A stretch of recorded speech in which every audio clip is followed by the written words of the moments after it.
Bom, continuando então sobre finalidade. Vamos tentar colocar mais para cá. Acho que aqui tá bom. Voltando à finalidade. Então, a pergunta que eu fiz antes, no vídeo anterior, é se um servidor que é desleixado pode ser transferido como forma de punição. Eu disse que não. Não pode porque é desvio de finalidade. A norma permite que eu faça essa transferência por motivos de interesse público. Não há um interesse público. Qual é o interesse público? Se o servidor é desleixado, é transferir ele para outro setor, ou seja, enviar o problema para outra pessoa. O interesse público é punir o servidor, se for o caso, e faltou a palavra, fazer com que ele tenha a oportunidade de mudar a sua conduta. Isso é de interesse público. E, eventualmente, ele pode, no futuro, ser transferido porque há necessidade do serviço. Não porque ele não vem cumprindo as suas funções. Se ele não vem cumprindo as suas funções, ele vai ter que responder a um processo e sofrer as consequências de uma eventual punição.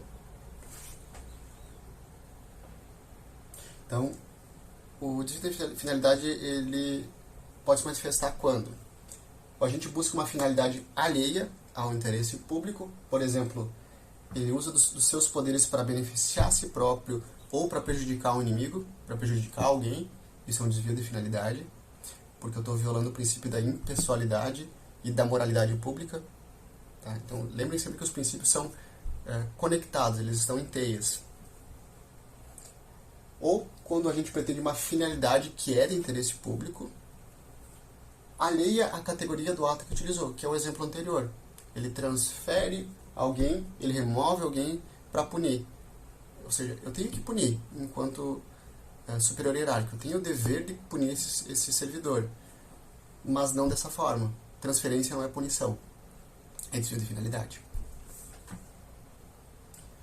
Pergunta. Existe desvio de finalidade quando se nomeia um ministro com foro privilegiado porque existe o receio de que este vai virar réu numa ação penal?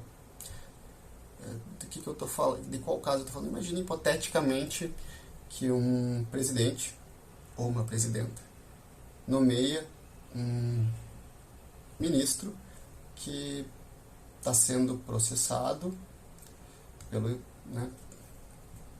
Ministério Público e eu nomeio ele como ministro e aí o foro passa a ser o foro do STF, passa a ter foro no STF. Existe o desvio de finalidade nessa situação? O que o STF diz sobre esse assunto? A nomeação de alguém para o cargo de ministro de Estado, desde que preenchidos os requisitos previstos no artigo 87 da Constituição da República, não configura por si só, essa aqui é a questão, por si só, hipótese de desvio de finalidade, que jamais se presume. A finalidade não se presume. Eu não posso presumir que a nomeação foi feita com este objetivo de desviar a finalidade. Então, o desvio de finalidade não se presume. Eu preciso ter provas concretas que houve essa vontade do administrador, que não havia interesse público nessa escolha. Então, quando a Dilma nomeou o Lula, eu teria que ter provas, ou foi entendido que havia provas, de que há desvio de finalidade. Que eu objetivava tirar o foro dele e colocar ele num foro no STF. Porque eu não queria que ele fosse julgado pelo Sérgio Moro. Então, o que o STF disse? Eis que a prerrogativa de foro, que traduz consequência natural e necessária decorrente da investidura no cargo de ministro, não importa em obstrução e muito menos em paralisação dos atos de investigação criminal ou de persecução penal. Ele vai continuar sendo processado. O foro é uma consequência do cargo. Foi isso que o STF entendeu.